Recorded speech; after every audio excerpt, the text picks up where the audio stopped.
Hello friends, welcome to next gen GS.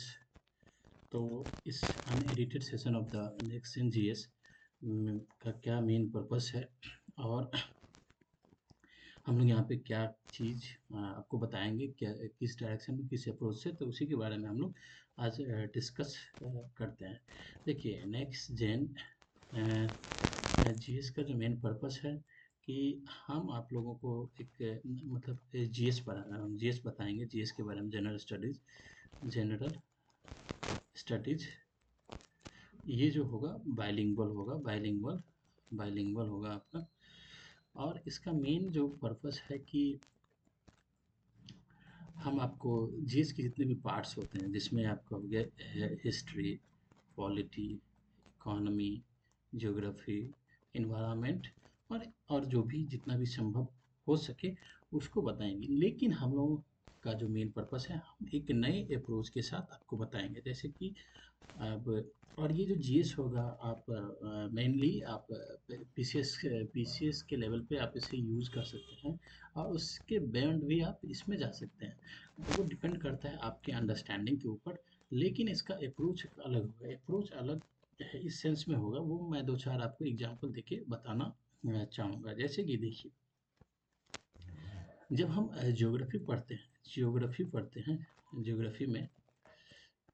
Geography में कोई topic आप उठाइए। जैसे कि मान लीजिए आप इंडियन ज्योग्राफी पढ़ते हैं, इंडियन ज्योग्राफी ज्योग्राफी पढ़ते हैं।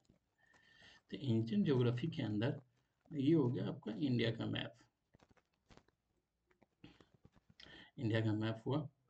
अब इंडिया के मैप में हम क्या, जैसे कि मान लीजिए हम जब व्यू मतलब लोकेशंस पढ़ते हैं इंडिया के बारे में, ज्योग्राफिकल लोकेशंस, जैसे ये देखिए आप हिमालय के बारे में पढ़ते हैं।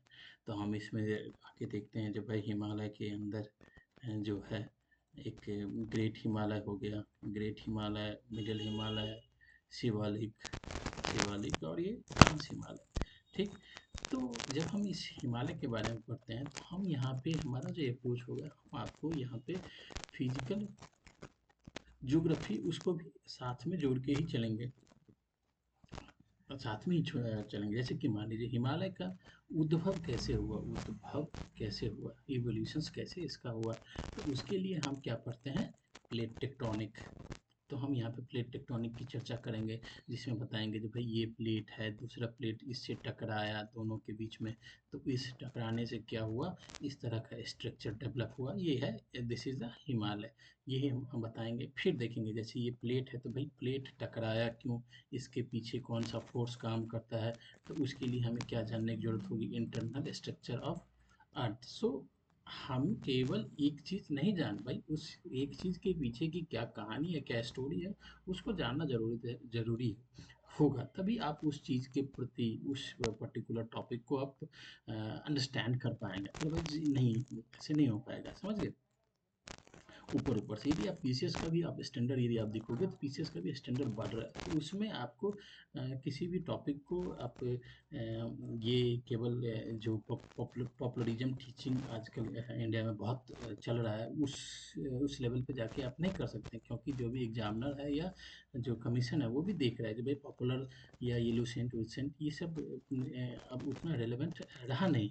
क्योंकि आपका टॉपिक को जब तक आपकी अंडरस्टैंडिंग नहीं डेवलप होगी किसी भी पर्टिकुलर टॉपिक में, तब तक आप क्वेश्चन का आंसर नहीं कर सकते हैं। दूसरा चीज़ ये है कि आप यदि अंडरस्टैंडिंग यदि आप करिएगा उस पर्टिकुलर टॉपिक में, तो आप मेंस लेवल पे भी जाके अच्छे आंसर लिख सकते हैं। ये चीज़ है, समझ गए। तो हम इसे इधर internal structure of the earth वो देखेंगे। ठीक। तो जब हम इंटरनल स्ट्रक्चर ऑफ अर्थ ये देख लिए, तब हमें हिमालय के एवोल्यूशंस पता चल गया। अब जब हम हिमालय के एवोल्यूशंस देख लिए, हिमालय के बारे में देख लिए, तब यहाँ से हम देखिए, अब ये हिमालय हो गया। अब यहाँ पे हम इसके अलग अलग एस्पेक्ट देख सकते हैं। जैसे कि ये रीजन हो गया, हिमालय का क्या इंपॉर्टेंस है, ये रीजन है। अब देखिए चाइनीज़ को लेकर चाइना और इंडिया में बॉर्डर डिस्प्यूट है। इधर इस रीजन के अंदर ये अक्साई चीन है। तो हिमालय का क्या ज्योग्राफिकल कितनी कॉम्प्लेक्सिटी है। ठीक। तो ये इसके लिए डिफेंस की क्या हमारी स्ट्रेटजी होनी चाहिए, ठीक। दूसरा हमारा जैसे कि हम यदि ये हिमालयन रीजन है, यहाँ पे सिक्योरिटी का इशू है, ठीक। सिक्योरिटी का इशू है बिकॉज ऑफ चाइनीज़, तो यहाँ पे इंफ्रास्ट्रक्चर का डेवलपमेंट भी ज़रूरी है। भाई ये रोड रहेगा तभी तो हमारी जो आर्मी का मूवमेंट इधर हो सकता है। इंफ्रास्ट्रक्चर, जब हम इंफ्रास्ट्रक्चर की बात करेंगे तब यहाँ पे आ जाएगा जो भाई फिर ये सस्टेनेबल डेवलपमेंट की बात आएगी, क्योंकि यदि हम इंफ्रा का डेवलप करेंगे तो यहाँ पे क्या होगा, हम बड़े बड़े पहाड़ को तोड़ेंगे तो उससे क्या प्रॉब्लम आ सकता है, इन्वायरमेंटल प्रॉब्लम आ सकता है, जैसे लैंडस्लाइड, इस सब तरह का कहानी हो सकती है, ठीक। समझ गए। दूसरा इंफ्रास्ट्रक्चर का डेवलपमेंट इसलिए भी ज़रूरी है कि यहाँ के लोगों के लिए भाई लाइवलीहुड इससे बढ़ेगा, क्योंकि जब इंफ्रास्ट्रक्चर डेवलप होगा तभी तो टूरिज्म होगा, ठीक। तो ये इस तरह के ऐसे अप्रोच से हम लोग आगे बढ़ेंगे, समझ गए। दूसरा देखिए, यदि हम इंडिया के ज्योग्राफी के बारे में पढ़ेंगे, यदि ज्योग्राफी के बारे में पढ़ेंगे तो हम क्या पढ़ते हैं, इंडिया का रिसोर्स के बारे में पढ़ते हैं। देखिए ये मैप हो गया इंडिया का, रिसोर्स के बारे में पढ़ते हैं। जैसे कि ये हो गया छोटा नागपुर बेल्ट, ये छोटा नागपुर बेल्ट हो गया, तो यहाँ पे क्या है, रिसोर्स बहुत ज़्यादा है, मिनरल्स बहुत ज़्यादा है, ठीक। अब जहाँ पे ये रिसोर्स होगा, तब इस रिसोर्स के लिए हमें क्या चाहिए, इसका खनन करना होगा, खनन से माइनिंग करनी होगी, ठीक। अब माइनिंग के लिए हमें किस चीज़ की ज़रूरत होगा, इन्वेस्टमेंट का, इंफ्रास्ट्रक्चर का होगा। जब भाई इन्वेस्टमेंट की ज़रूरत पड़ेगी, इंफ्रास्ट्रक्चर की ज़रूरत पड़ेगी, ठीक। इसके लिए क्या गवर्नमेंट की क्या पॉलिसी है वो देखने की ज़रूरत पड़ेगी, तभी तो माइनिंग होगा, तब यहाँ से जब रिसोर्स निकलेगा फिर उस माइनिंग का प्रोडक्ट को हम क्या करेंगे, प्रोसेस करेंगे, उससे क्या होगा, प्रोडक्ट बनेगा, फिर इस प्रोडक्ट को क्या करेंगे, आप एक्सपोर्ट करेंगे, ठीक।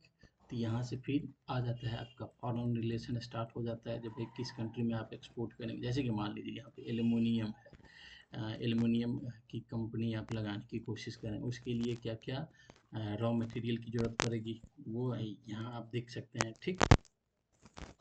जब एल्युमिनियम बन गया तो फिर इसका किस किस इंडस्ट्री में ज़रूरत पड़ेगा, वो चीज़ देख सकते हैं। भाई हमें एक्सपोर्ट करना है, कहाँ कहाँ एक्सपोर्ट करना है वो हम देख सकते हैं। तो this is the approach of our GS classes. तो सो हम ये दिखाने की कोशिश कर रहे हैं, हम बता रहे हैं, ठीक। दूसरा चीज़, यदि हम पॉलिटी में देखेंगे, पॉलिटी के बारे में ही देखेंगे, तो देखिए जैसे पॉलिटी में हमारे ये प्राइम मिनिस्टर है, मान लीजिए प्राइम मिनिस्टर के बारे में देखेंगे, तो भाई एक मान लीजिए कि एक ये व्यक्ति है, अब ये व्यक्ति यहाँ से प्राइम मिनिस्टर कैसे बन सकता है उसके बारे में हम देखेंगे, हाँ? तो एक ये अप्रोच होगा, जैसे कि व्यक्ति है तो इसके लिए क्या होना चाहिए, सिटीजन ऑफ इंडिया होना चाहिए कि नहीं होना चाहिए। भाई ये इलेक्ट होगा, ठीक। इलेक्ट होगा तो कौन इलेक्ट करेगा, जनता इलेक्ट करेगा, ठीक। तो जनता इलेक्ट करेगा तो ये जनता क्या होना चाहिए, सिटीजन होनी चाहिए, ठीक। इसका वोटर लिस्ट में नाम होना चाहिए, ठीक। ये सब करेगा कौन, इलेक्शन कमीशन ऑफ इंडिया। तो भाई इलेक्शन कमीशन ऑफ इंडिया क्या होता है, इसका क्या पावर है, ठीक। दूसरा चीज़ मान चलिए, अब देखिए ये जनता है किसी कॉन्स्टिट्यूंसी से इलेक्ट करेगा, ठीक। तो ये कॉन्स्टिट्यूंसी क्या होता है, कॉन्स्टिट्यूंसी कौन बनाता है, कॉन्स्टिट्यूंसी घटता बढ़ता क्या है, नहीं है, ठीक। अब देखिए जब ये व्यक्ति इलेक्ट हो गया तो अब प्राइम मिनिस्टर बनने के लिए क्या चाहिए, 272 से प्लस चाहिए, मेजोरिटी चाहिए, तभी तो प्राइम मिनिस्टर बनेगा। उसके लिए क्या है भाई, एक पॉलिटिकल पार्टी इस व्यक्ति को एक, या तो एक पॉलिटिकल पार्टी का मेंबर है, या एक पॉलिटिकल पार्टी, या इसको इतना मेंबर इसको सपोर्ट कर रहा है, ठीक। अब पॉलिटिकल पार्टी क्या होता है, ठीक। इसको कौन रिकॉग्नाइज करता है, तो मतलब this is the approach of our, ठीक। उसके बाद प्राइम मिनिस्टर का काम क्या होता है, पार्लियामेंट है तो पार्लियामेंट का काम क्या, मतलब इस तरह से हम लोगों का अप्रोच रहेगा। तो हम इससे सिंपल सा आपको कि इसमें केवल बताने के लिए आए हैं। बाकी जब हम स्टार्ट करेंगे तो जैसे कि ज्योग्राफी हम लोग पहले स्टार्ट करेंगे, और डेली हम लोगों का ये रहेगा अप्रोच कि जैसे कि हम लोग ज्योग्राफी पे एक हो गया, एक पॉलिटी पे हो गया, एक इकोनॉमी पे हो गया, मतलब इस तरह से जो जो होगा वो हम आपको जो 10 मिनट 15 मिनट 20 मिनट जितना भी हो पाएगा वो क्लास करने की हम कोशिश करेंगे।